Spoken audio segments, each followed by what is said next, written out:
Hello friends, welcome back to my YouTube channel Study Career Point. I hope you all are doing well. So start करते हैं। देखिए हमारे आज के question paper से, जिसमें हम CDP पेपर 2 के लिए कवर कर रहे हैं। ये जो आपका क्वेश्चन पेपर है, ये आपका 2012 का क्वेश्चन पेपर है, जो आपका जनवरी का है। तो स्टार्ट करते हैं देखिए हमारे फर्स्ट क्वेश्चन से। तो देखिए फर्स्ट क्वेश्चन है, environmental factor that shape development include all the following except.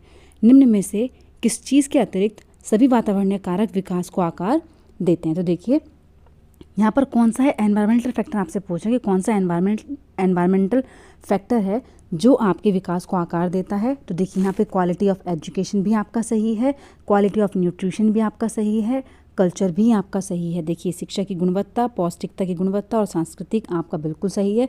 लेकिन शारीरिक गठन जो है वो आपका क्या है, ये आपका हेरिडिटी फैक्टर है। जो फिजिक है वो आपका क्या है, हेरिडिटी फैक्टर। तो यहाँ पर आपका ऑप्शन नंबर 2 जो हो जाएगा वो बिल्कुल सही हो जाएगा। ठीक है, ऑप्शन नंबर 2 के अलावा आपके जो सारे हैं वो क्या हैं, आपके एनवायरमेंटल फैक्टर हैं। चलते हैं देखिए नेक्स्ट क्वेश्चन पर।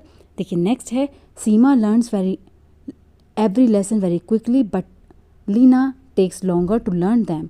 It denotes the developmental principle of. Seema हर पार्ट को बहुत जल्दी सीख लेती है, जबकि लीना उसे सीखने में ज़्यादा समय लेती है। यह विकास के किस सिद्धांत को दर्शाता है। तो देखिए विकास के किस सिद्धांत को दर्शाता है, तो वो होता है आपका व्यक्तिगत विभिन्नता। क्या होती है आपकी, इंडिविजुअल डिफरेंसेस। ठीक है, क्या हो जाते हैं वो आपका, कौन सा डेवलपमेंट प्रिंसिपल होता है, तो वो होता है आपका इंडिविजुअल डिफरेंसेस। तो यहाँ पर ऑप्शन नंबर 3 जो होगा वो आपका बिल्कुल सही हो जाएगा। चलते हैं देखिए नेक्स्ट क्वेश्चन पर। देखिए नेक्स्ट है, डेवलपमेंट स्टार्ट्स फ्रॉम। विकास जो होता है वो शुरू होता है। तो देखिए विकास कब शुरू होता है, तो वो आपका होता है प्री नेटल स्टेज में। देखिए जब विकास होता है बच्चे का, वो माँ के गर्भ से ही स्टार्ट हो जाता है। तो यहाँ पर ऑप्शन नंबर 4 जो होगा वो आपका बिल्कुल सही हो जाएगा, प्री नेटल स्टेज, प्रसव पूर्ण अवस्था से। तो यहाँ पर ऑप्शन नंबर 4 जो है वो आपका बिल्कुल सही है। चलते हैं देखिए नेक्स्ट क्वेश्चन पर। देखिए नेक्स्ट है, which of the following is predominantly heredity related factor. देखिए निम्न में से कौन सा जो है वो आपका आनुवांशिकता संबंधी कारक है। देखिए यहाँ पर आपसे पूछा कि कौन सा जो है वो आपका हेरिडिटी रिलेटेड फैक्टर है। तो देखिए समकक्ष व्यक्तियों के समूह के प्रति अभिवृत्ति, चिंतन पैटर्न्स, आंखों का रंग, सामाजिक गतिविधियों में भागीदारिता। तो देखिए यहाँ पर जो आपका हेरिडिटी रिलेटेड फैक्टर है वो है आपका कलर ऑफ आइज। क्या है आपका, आंखों का रंग। तो देखिए यहाँ पर ऑप्शन नंबर 3 जो है वो आपका बिल्कुल सही है। ठीक है, चलते हैं देखिए नेक्स्ट क्वेश्चन पर। देखिए नेक्स्ट है, शिक्षकों को यह सलाह दी जाती है कि वे अपने शिक्षार्थियों को सामूहिक गतिविधियों में शामिल करें, क्योंकि सीखने को सुगम बनाने के अतिरिक्त ये किस चीज़ में सहायता करता है। तो देखिए जो आपका ग्रुप एक्टिविटी है वो किस चीज़ में हेल्प करती है, तो वो करती है आपके समाजीकरण में। किस चीज़ में, सोशलाइजेशन में। तो यहाँ पर ऑप्शन नंबर 4 जो होगा वो आपका बिल्कुल सही हो जाएगा। चलते हैं देखिए नेक्स्ट क्वेश्चन पर। देखिए नेक्स्ट क्वेश्चन है, एक विद्यार्थी अपने समकक्ष व्यक्तियों के समूह के प्रति आक्रामक व्यवहार करता है और विद्यालय के मानदंडों को नहीं मानता। इस विद्यार्थी को किस चीज़ में सहायता की आवश्यकता है। तो देखिए, a student is aggressive in his behaviour towards his peer group and does not conform to the norm of the school. This students need help in. तो देखिए यहाँ पर बच्चे को किस चीज़ में मदद चाहिए, तो वो होती है उसके अफेक्टिव डोमेन में। किस चीज़ में, उसके अफेक्टिव जो उसका भावात्मक क्षेत्र है उस चीज़ में उसको क्या है, सहायता की आवश्यकता है। तो यहाँ पर ऑप्शन नंबर 3 जो है वो आपका बिल्कुल सही हो जाएगा। चलते हैं देखिए नेक्स्ट क्वेश्चन पर। देखिए नेक्स्ट है, the stage of cognitive development according to पियाजे in which a child display object permanence. तो देखिए पियाजे के अनुसार संज्ञानात्मक विकास के किस चरण पर बच्चा वस्तु स्थायित्व को प्रदर्शित करता है। तो देखिए जब बात होती है आपके ऑब्जेक्ट परमानेंस की, तो वो कब आती है, तो वो बच्चे की डेवलप हो जाती है सेंसरी मोटर स्टेज में। कब होती है आपकी, संवेदी प्रेरक चरण में। ठीक है, तो यहाँ पर ऑप्शन नंबर 1 जो हो जाएगा वो आपका बिल्कुल सही हो जाएगा। ठीक है, ऑप्शन नंबर 1 जो है वो यहाँ पर आपका बिल्कुल सही है। देखिए जो आपका एनिमिज्म होता है, जो आपका जीववाद है, ठीक है, जो आप बच्चे के अंदर एनिमिज्म आती है वो आ जाती है आपकी प्री ऑपरेशनल स्टेज में। ठीक है, किस में आती है, प्री ऑपरेशनल स्टेज में। बच्चा लॉजिक करने लग जाता है, तो लॉजिक कब करता है बच्चा, तो वो करता है आपका कंक्रीट ऑपरेशनल स्टेज में। जो आपके बच्चे के अंदर एब्स्ट्रैक्ट थिंकिंग आती है, जो बच्चे के अंदर एब्स्ट्रैक्ट थिंकिंग आती है, तो वो कब आती है, तो वो आती है आपकी फॉर्मल ऑपरेशनल स्टेज में। चलते हैं देखिए नेक्स्ट क्वेश्चन पर। देखिए नेक्स्ट है, कोल वर्ग के अनुसार सही और गलत के बारे में, प्रश्न के बारे में निर्णय लेने में शामिल चिंतन प्रक्रिया को क्या कहा जाता है? देखिए, according to Kohlberg the thinking process involve in judgement about question of right और रॉन्ग इज कॉल्ड। तो देखिए, जब सही और गलत के प्रश्न के बारे में निर्णय लेना होता है तो वहाँ पर होती है आपकी मॉरल रीजनिंग। ठीक है, यहाँ पर देखिए दोनों ही आपके हो सकता है, मॉरल डायलेमा भी हो सकता है जो नैतिक दुविधा होती है, और नैतिक तर्कता भी होती है, लेकिन यहाँ पर जो आपका करेक्ट आंसर होगा, जो आपका राइट और रॉन्ग से रिलेटेड है, वो है आपका मॉरल रीजनिंग। ठीक है, कौन सा है आपका? तो वो आपका बेस्ट सुटेबल है नैतिक तर्कता। तो यहाँ पर ऑप्शन नंबर 4 जो हो जाएगा वो आपका बिल्कुल सही हो जाएगा। चलते हैं देखिए नेक्स्ट क्वेश्चन पर। देखिए नेक्स्ट है, देखिए ये क्वेश्चन पेपर आपका इसी तरीके का मिला हुआ है, इसमें 11 to 13 तक के क्वेश्चन जो है वो मिसिंग है। ठीक है, तो यही क्वेश्चन पेपर आपका यहाँ पर मुझे मिला है, तो वही हम यहाँ पर आपका सॉल्व कर रहे हैं। देखिए, a good text book avoid, एक अच्छी पाठ्य पुस्तक किस चीज़ से बचती है? तो देखिए, एक अच्छी पाठ्य पुस्तक को किस चीज़ से बचना चाहिए? तो वो होता है आपका जेंडर बायसनेस से। किस चीज़ से? तो लैंगिक पूर्वाग्रह से। तो यहाँ पर ऑप्शन नंबर 1 जो हो जाएगा वो आपका बिल्कुल सही हो जाएगा। चलते हैं देखिए नेक्स्ट क्वेश्चन पर।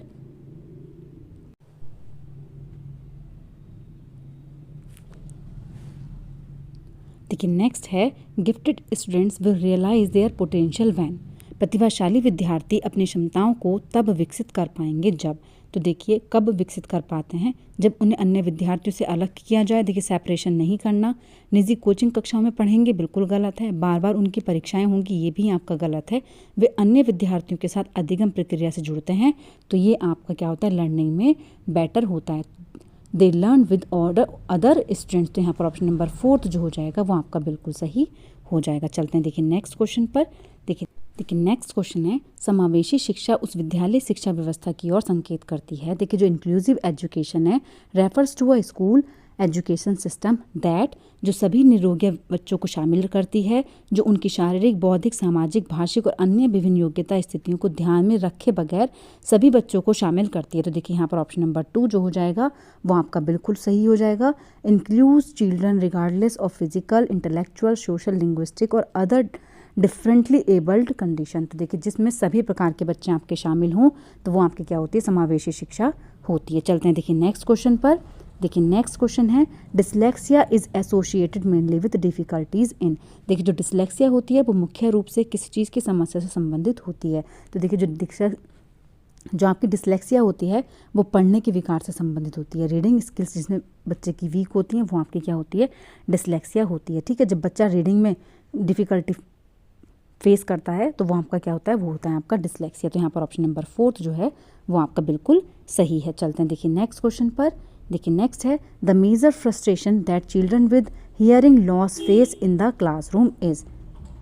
देखिए, श्रवण हास से ग्रसित बच्चे कक्षा में किस सबसे मुख्य निराशय का सामना करते हैं? तो देखिए, किस चीज़ का बच्चे सामना करते हैं जब बच्चे हियरिंग लॉस से फेस कर रहे होते हैं? तो देखिए, प्रस्तावित पाठ्य पुस्तक को पढ़ने की अक्षमता, खेलकूद में भागीदारी निभाने में अक्षमता, दूसरों के साथ संप्रेषण करने और सूचनाओं को बांटने में अक्षमता, या फिर दूसरे विद्यार्थियों के साथ परीक्षा देने में अक्षमता। तो देखिए, यहाँ पर जो आपका सही आंसर है वो है द इनएबिलिटी टू कम्युनिकेट और शेयर इन्फॉर्मेशन विद अदर्स। ठीक है, दूसरों के साथ संप्रेषण करने और सूचनाओं को बांटने में अक्षमता। तो यहाँ पर ऑप्शन नंबर 3 जो हो जाएगा वो आपका बिल्कुल सही हो जाएगा। चलते हैं देखिए नेक्स्ट क्वेश्चन पर।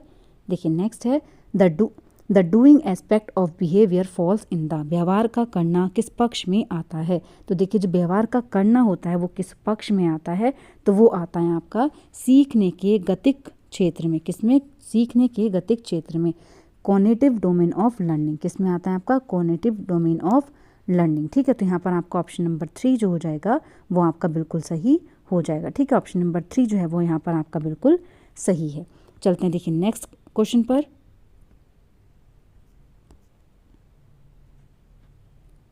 देखिए नेक्स्ट क्वेश्चन है, a students work hard to clear an entrance test for admission into a medical college, the students is said to be motivated. एक विद्यार्थी मेडिकल कॉलेज में दाखिला लेने के लिए कठिन परिश्रम करता है ताकि वह परीक्षा में उत्तीर्ण हो सके, तो वह विद्यार्थी किस रूप से अभिप्रेरित है? तो देखिए, यहाँ पर जो विद्यार्थी है वो आपका एक्सट्रिंसिकली मोटिवेटेड है, ना कि इंट्रिंसिकली। देखिए, जब हम क्या करते हैं किसी चीज़ को नॉलेज के लिए करते हैं, जब हम किसी चीज़ को नॉलेज के लिए करते हैं तो देखिए वो हमारी क्या हो जाती है? जब हम किसी चीज़ को नॉलेज के लिए करते हैं तो वो क्या होती है, वो होती है आपकी आंतरिक रूप से अभिप्रेरित। लेकिन जब हम किसी चीज़ को, किसी टेस्ट को पास करने के लिए हम करते हैं, ठीक है, किसी टेस्ट को सिर्फ पास करने के लिए कर रहे हैं, ठीक है, ग्रेड के लिए कर रहे हैं या फिर मार्क्स के लिए कर रहे हैं, ठीक है, तो वो हमारा क्या होता है, तो वो होता है आपका बाह्य रूप से अभिप्रेरित। तो यहाँ पर क्या है, वो सिर्फ कठिन परीक्षा में पास होने के लिए, उत्तीर्ण होने के लिए वो चीज़ कर रहे हैं, तो वो आपके क्या है, बाह्य रूप से अभिप्रेरित है। चलते हैं देखिए नेक्स्ट क्वेश्चन पर। देखिए नेक्स्ट है, एक शिक्षिका अपने शिक्षार्थियों को अनेक तरह की सामूहिक गतिविधियों में व्यस्त रखती है, जैसे समूह चर्चा, समूह परियोजना, भूमिका निर्वाह आदि। यह सीखने के किस आयाम को उजागर करता है? तो देखिए ये किस चीज़ को उजागर करता है, तो वो होता है आपका सामाजिक गतिविधि के रूप में अधिगम। किस चीज़ के? सामाजिक, learning as a social activity. तो यहाँ पर आपका ऑप्शन नंबर 3 जो हो जाएगा वो आपका बिल्कुल सही हो जाएगा। चलते हैं देखिए नेक्स्ट क्वेश्चन पर। देखिए नेक्स्ट है, creativity is usually associated with. देखिए जो सृजनात्मकता है उसका संबंध मुख्य रूप से किससे होता है, तो वो होता है आपका डाइवर्जेंट थिंकिंग से। किस चीज़ से रिलेटेड होता है, तो अपसारी चिंतन से रिलेटेड होता है, ठीक है। चलते हैं देखिए नेक्स्ट क्वेश्चन पर। देखिए नेक्स्ट है, एक शिक्षिका अपने शिक्षार्थियों को सदैव इस रूप में सहायता करती है कि वे एक विषय क्षेत्र से प्राप्त ज्ञान को दूसरे विषय क्षेत्रों के ज्ञान के साथ जोड़ सकें। इससे किस चीज़ को बढ़ावा मिलता है? तो देखिए इस चीज़ से किस चीज़ को बढ़ावा मिलता है, तो वो होता है आपका को relation and transfer of knowledge. किस चीज़ को बढ़ावा मिलता है, तो ज्ञान के सहसंबंध और अंतरण को, ठीक है। तो यहाँ पर ऑप्शन नंबर 4 जो हो जाएगा वो आपका बिल्कुल सही हो जाएगा। चलते हैं देखिए नेक्स्ट क्वेश्चन पर। देखिए नेक्स्ट है, शिक्षकों को अपने विद्यार्थियों की त्रुटियों का अध्ययन करना चाहिए क्योंकि वे प्राय किस और संकेत करती हैं।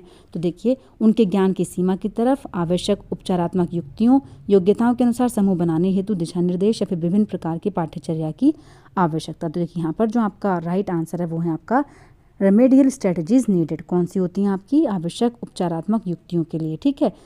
तो यहाँ पर क्या करना चाहिए, तो वो किस चीज़ की ओर संकेत देता है, तो वो होता है आवश्यक उपचारात्मक युक्तियों की ओर, ठीक है। तो यहाँ पर ऑप्शन नंबर 2 जो हो जाएगा वो आपका बिल्कुल सही हो जाएगा। चलते हैं देखिए नेक्स्ट क्वेश्चन पर। देखिए नेक्स्ट है, जब पूर्व का अधिगम नई स्थितियों के सीखने में बिल्कुल प्रभावित नहीं करता तो उसे क्या कहा जाता है? देखिए जब previous learning makes no difference at all the learning in a new situation is called. तो देखिए उसको हम क्या कहते हैं, तो वो होती हैं आपकी ज़ीरो ट्रांसफ़र ऑफ लर्निंग। क्या होती हैं आपकी? Zero transfer of learning. तो यहाँ पर अधिगम का शून्य स्थानांतरण उसको कहा जाता है। चलते हैं देखिए नेक्स्ट क्वेश्चन पर। देखिए नेक्स्ट है, according to Piaget's cognitive theory of learning the process by which the cognitive structure is modified is called.